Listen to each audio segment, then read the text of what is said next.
Nyebur enggak, basah iya. Tuh.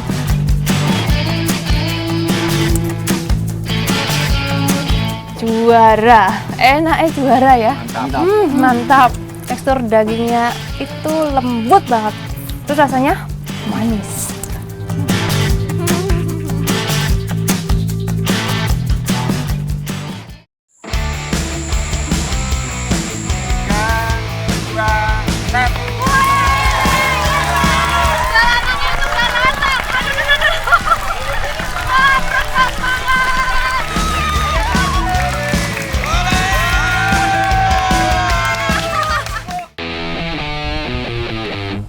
Lokasi pencarian kita kali ini ekstrim banget di bibir tebing yang tingginya tuh kurang lebih 20 meter.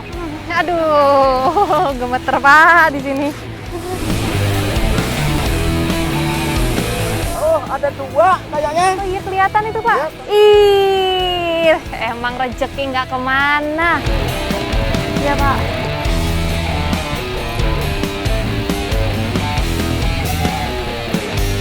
Oke, rendetnya udah terpasang semuanya, mudah-mudahan hasilnya melimpah.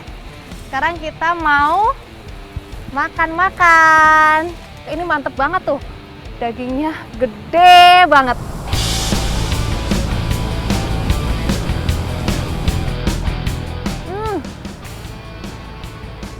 Enak banget.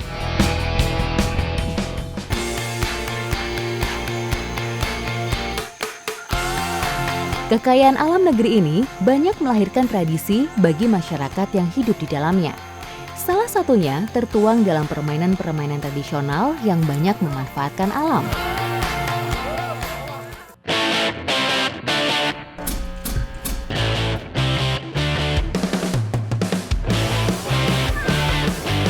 Ini dia nih yang namanya sosorodotan. Jadi permainan perosotan tapi di atas tanah yang basah. Saya juga mau ikutan nih, ayo Pak!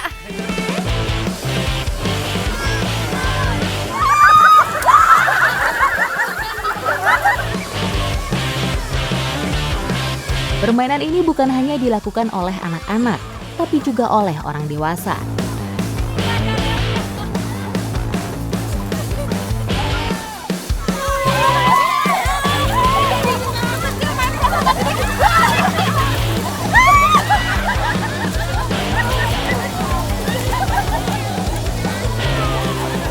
Jadi habis merosot, nyemplung ke empang biar tanahnya di situ tetap basah.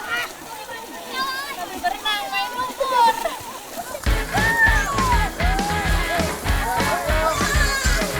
Kaulinan Budak Bahala, suatu aktivitas permainan anak tradisional yang tumbuh dan berkembang di Jawa Barat.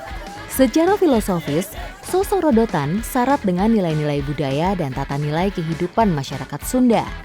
Melalui permainan ini, anak-anak akan mampu mengembangkan potensi yang dimiliki, mendapat pengalaman, hingga mampu membina hubungan dengan sesama teman.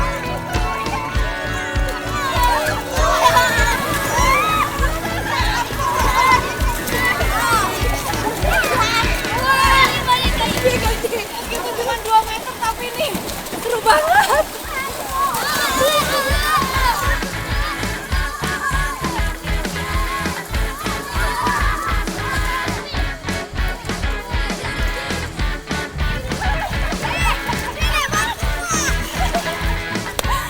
Aduh, ini karena udah ngebawa air dari empangnya makanya licin banget.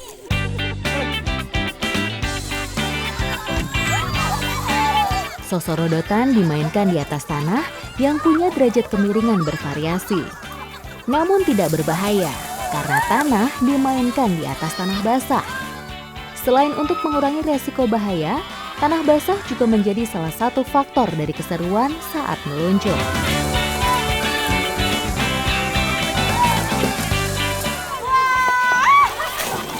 Jadi ada cara lain main sosorodotan. Ini pakai pelepah aren, tapi kayaknya yang ini lebih ngeri.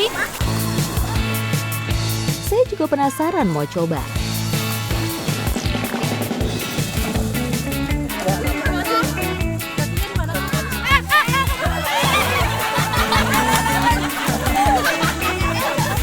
Ini lebih pendek tapi sakit.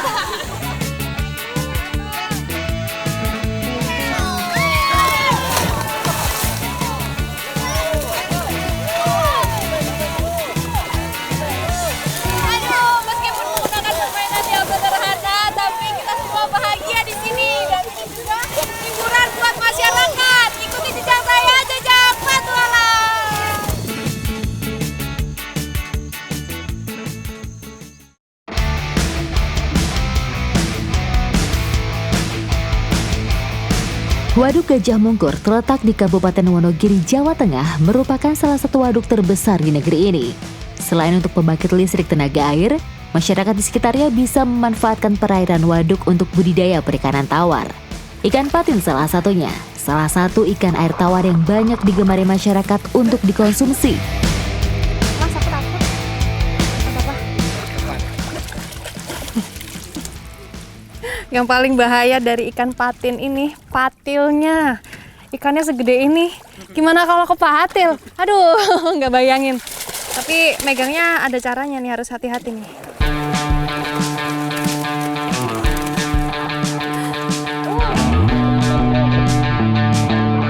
Wah. Jadi 6 bulan yang lalu di sini tuh dipasang bibit ikan patin tuh jumlahnya 10.000 ekor. Tapi selama 6 bulan itu banyak ikan yang mati. Pasti ya Mas ya, 30-50%. Yang kita panen berarti jumlahnya kurang lebih 5.000 sampai 7.000 ekor ya. Hampir setiap hari selalu saja ada kegiatan panen keramba ikan di sini. Baik itu ikan patin maupun ikan lainnya seperti nila dan ikan mas. Umumnya panen ikan di keramba Waduk Gajah Mungkur disesuaikan dengan jumlah pesanan saja. Jadi tidak langsung sekali panen. Waduh, berat banget Mas. Aduh, berat banget. Udah berat, dianya nggak bisa diem, makin berat, makin ketarik.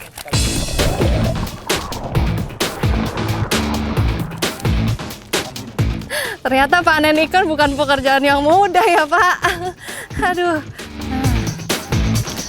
Ikan patin yang saya panen kali ini berukuran sedang, yaitu kisaran 400 hingga 500 gram per ekornya.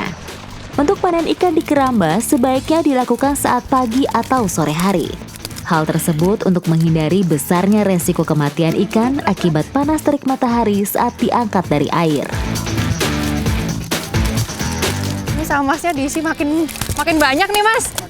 Ini harus hati-hati, harus jaga keseimbangan, kalau enggak nyebur saya.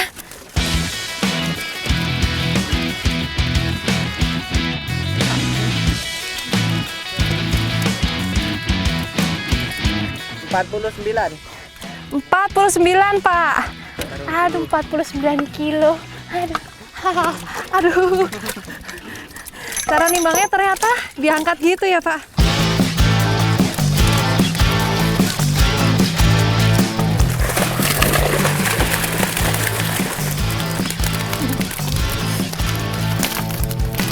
Aduh. Nyebur enggak, basah iya. Tuh. Kali ini kami harus mengangkat ikan seberat 3 kuintal dari keramba untuk dikirim keluar. Jadi butuh kerja sama tim supaya bisa selesai lebih cepat. 48 Pak. 48 kilo. Satu drum gini ya? Iya. Kita udah berapa drum tadi? Airnya 17.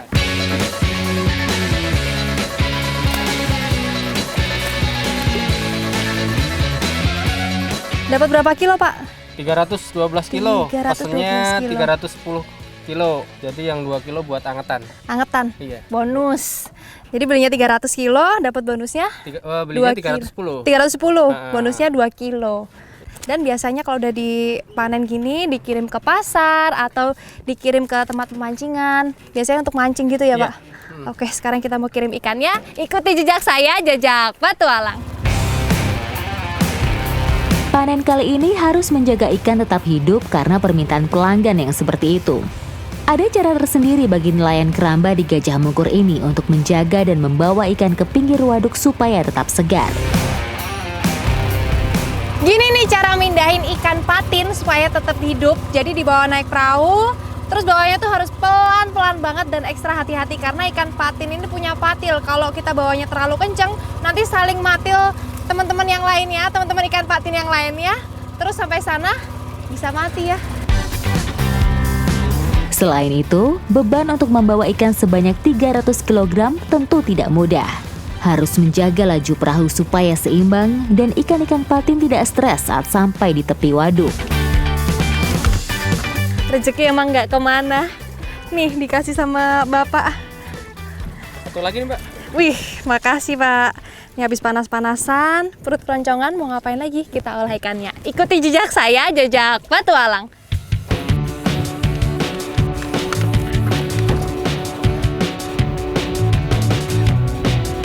Sudah bukan menjadi rahasia lagi kalau daging ikan patin memang paling enak dibakar. Kandungan minyak dan lemak ikannya yang banyak jadi penyebabnya.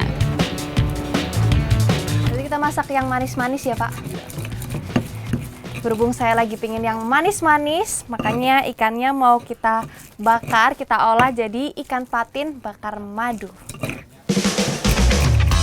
Untuk menghasilkan cita rasa daging ikan bakar yang khas dan lezat, tentunya setiap daerah punya racikan bumbu masing-masing, tak terkecuali di daerah Wonogiri. Saya baru tahu ternyata bikin ikan bakar itu pakai cengkeh, pakai kayu manis sama jinten. Katanya biar sedep ya? Iya. Penguat rasa. Penguat rasa, saya belum pernah nih. Oke, bumbunya udah jadi, tinggal kita olesin ke ikannya. Sini Pak. Nah, ini ikannya udah di slice-slice sama Bapak supaya bumbunya itu meresep. Ini bener nih, Pak. Ini ikan patin sama ikan lele enak mana Pak? Ya ikan patin lah, pakai nanya gitu ya Pak. Nah, oh iya, beratnya bumbunya udah dioles, sekarang tinggal kita bakar. Besar banget. Supaya bumbu semakin meresap, mengolesinya tidak cuma sekali. Bahkan saat di atas panggangan juga tetap harus diolesin. Nah, ini mah yang di restoran kalah.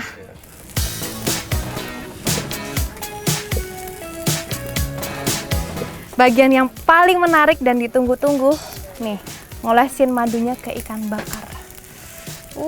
Jos. Aroma bumbunya sedap banget ya.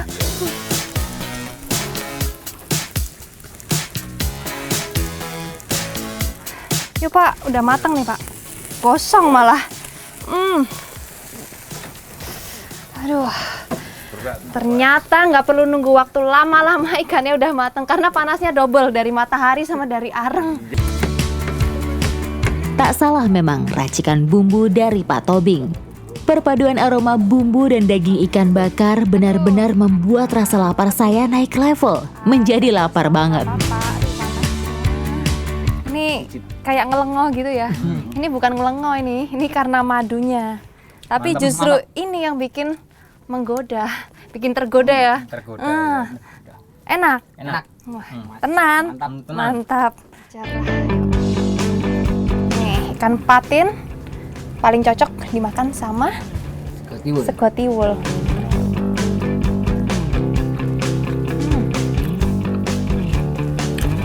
Juara, enaknya juara ya. Mantap. Tekstur dagingnya itu lembut banget. Terus rasanya manis. Daging ikan segar yang kaya nilai gizi, bumbu rempah yang banyak manfaat, serta madu yang menyehatkan. Perpaduan yang bisa membuat kami semua kenyang setelah panen ikan 300 kg. Wah, bersih ya Mas? Mantap. Mantap. Sampai tulang. Jadi ikan patin ini salah satu ikan air tawar yang paling banyak digemari karena rasanya yang enak tenan, dagingnya tebel, terus mengandung banyak minyak ikan, dan juga tulangnya kecil. Mantap ya Mas? Mantap. Ikuti jejak saya, jejak petualang.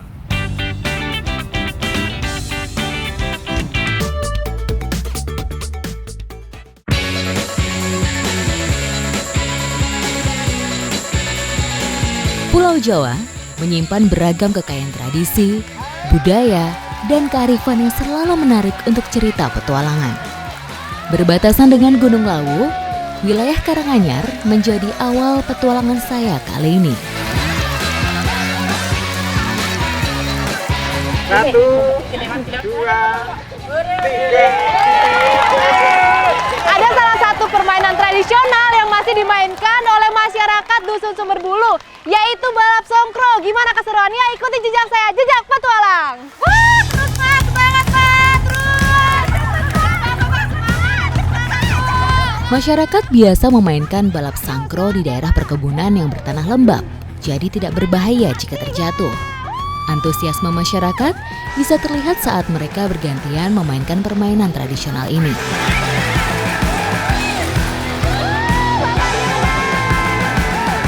Sekarang saya mau cobain juga. Ayo, siapa yang narik? Ayo, Pak.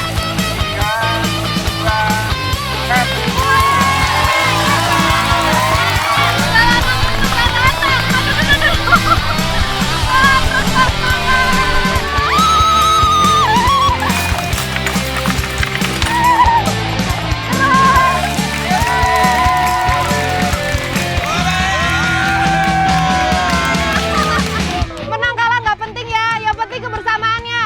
Meskipun tim saya yang menang, tas dulu Pak. Aduh, rasanya itu deg-degan banget, tapi seru. Lagi Pak. Permainan ini bisa dilakukan oleh semua kalangan. Kuncinya adalah kekuatan tangan dan kaki, serta harus tetap fokus supaya songkro tetap stabil saat ditarik.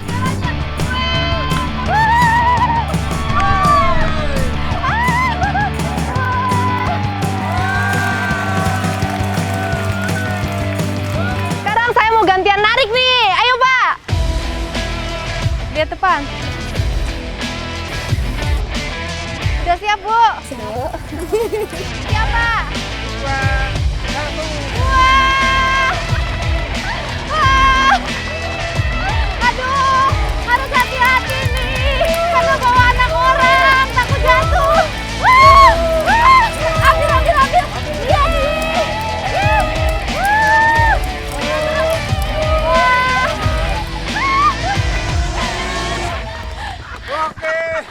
Aduh, habis napasnya.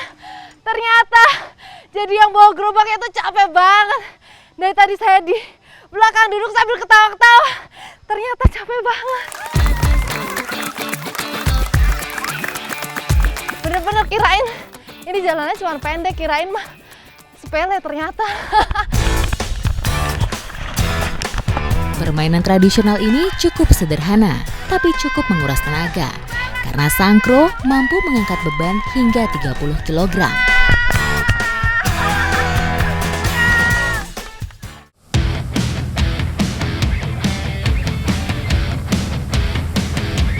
Pesisir selatan Pantai Jawa selalu menjadi lokasi menantang bagi pecinta petualangan. Kali ini bersama masyarakat Paranggupito Wonogiri, saya akan mengeksplor potensi alam di salah satu pantainya. Berarti tiap hari dong Pak? Iya, tiap hari. Nah, tiap hari ngerendet lobster. Dan ini yang udah dipasang dari kemarin. Sekarang saya tinggal panennya aja. Rendet atau jaring berbentuk bulat merupakan salah satu alat yang lazim digunakan bagi para pencari lobster. Ih, emang rezeki nggak kemana.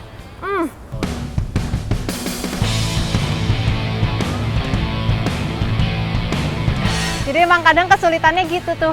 Kadang si rendetnya ini tuh nyangkut di karang yang ada di bawah. Dan kadang talinya pun bisa putus. Makanya si Bapak pakai tongkat itu supaya talinya itu nggak kegesek langsung sama batu karang. Karena kalau langsung gesek, putus, hilang deh. Penggunaan rendet biasa dilakukan jika lokasi pencari bertebing karang seperti ini. Karena tidak memungkinkan untuk pasang jaring di bawah tebing.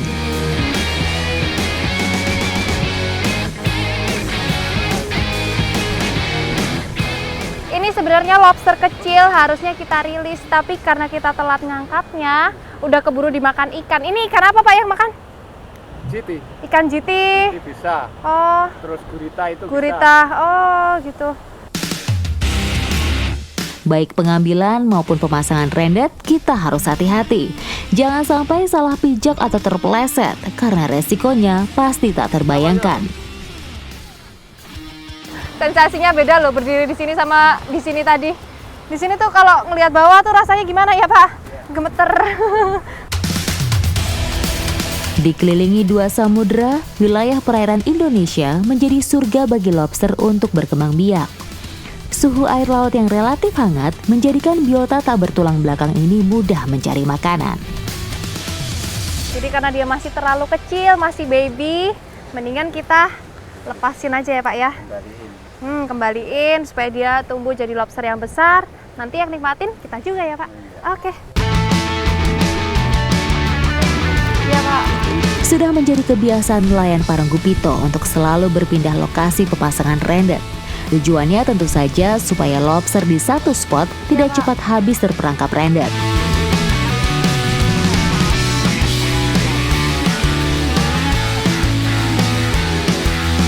Oke, rendetnya udah terpasang semuanya, mudah-mudahan hasilnya melimpah.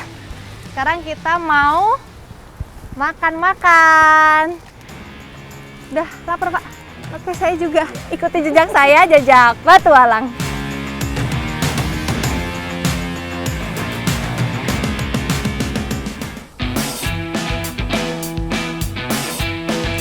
Ada banyak cara untuk bisa menikmati kelezatan daging lobster. Namun, kali ini saya akan mencoba cara yang paling sederhana karena ingin merasakan daging segarnya.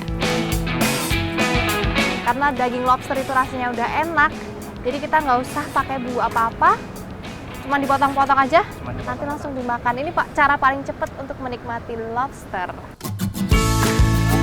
Namun, sebelum bisa disantap dagingnya, tentu saja bagian yang kotor harus kita singkirkan.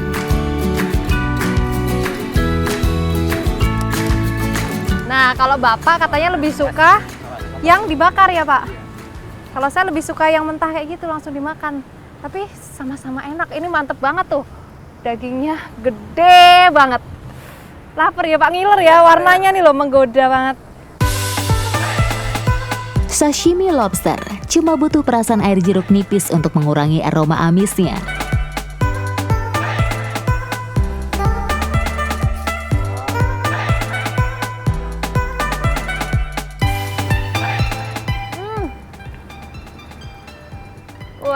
Enak banget.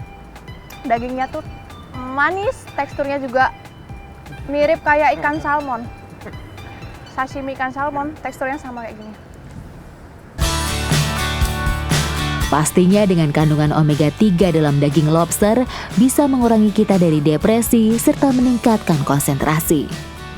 Selain itu, tentu saja bagi saya daging lobster segar ini sangat berguna untuk mengisi perut sebagai obat lapar. Beruntung banget saya bisa bertualang ke Pantai Sembuan. Saya bisa menikmati daging lobster yang super duper enak. Saya juga bisa menikmati lautnya yang masih cantik banget. Ikuti jejak saya, jejak petualang.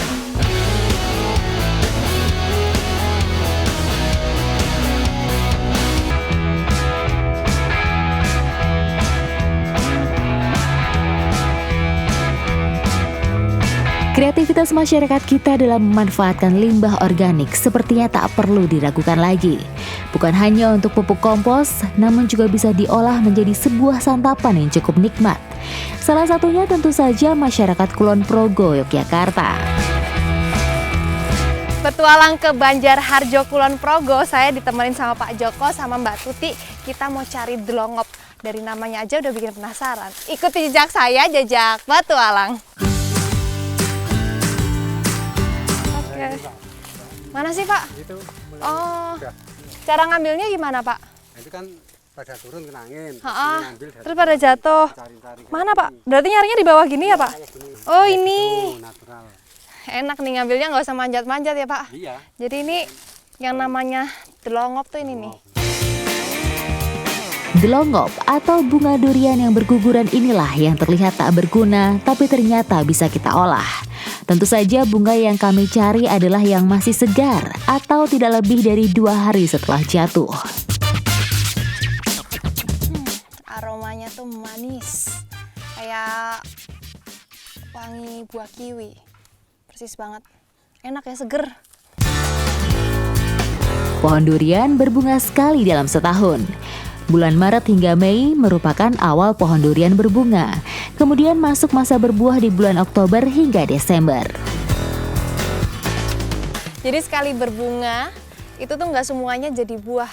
Dalam satu gerombolan biasanya itu yang jadi cuman 10%. Sisanya biasanya ya kayak gini nih. pada rontok.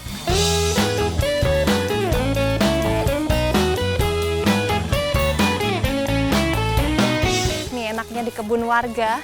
Di sana ada pohon durian, di sini ada pohon melinjo, dan masih banyak buah melinjonya. Jadi sekalian kita ambil nih.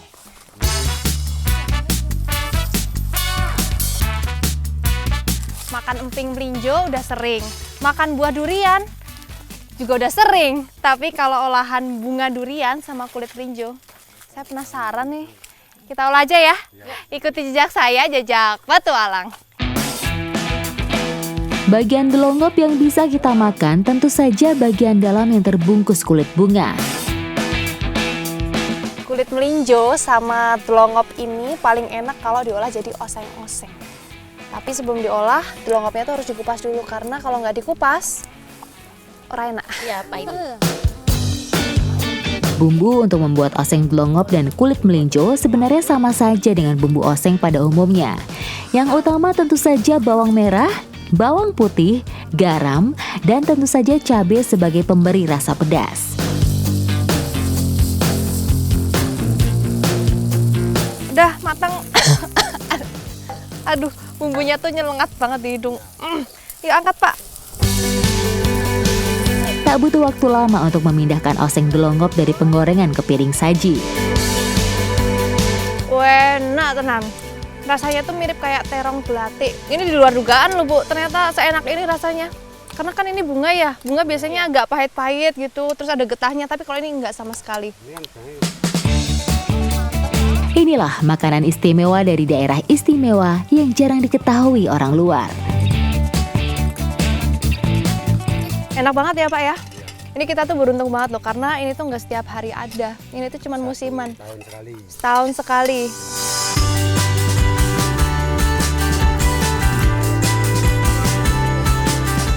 Selain rasanya yang enak, delongop ini tuh punya banyak banget manfaat. Salah satunya bisa membantu proses metabolisme dan juga bisa untuk menurunkan berat badan. Ikuti jejak saya, jejak petualang.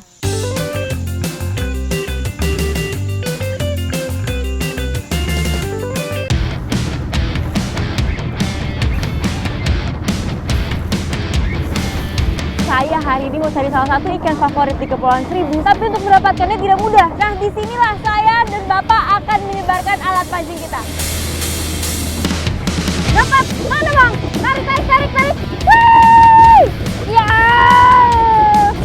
Tarik! Tarik Bang! Nah, jadi ini nih yang mau kita cari dari tadi, yaitu ikan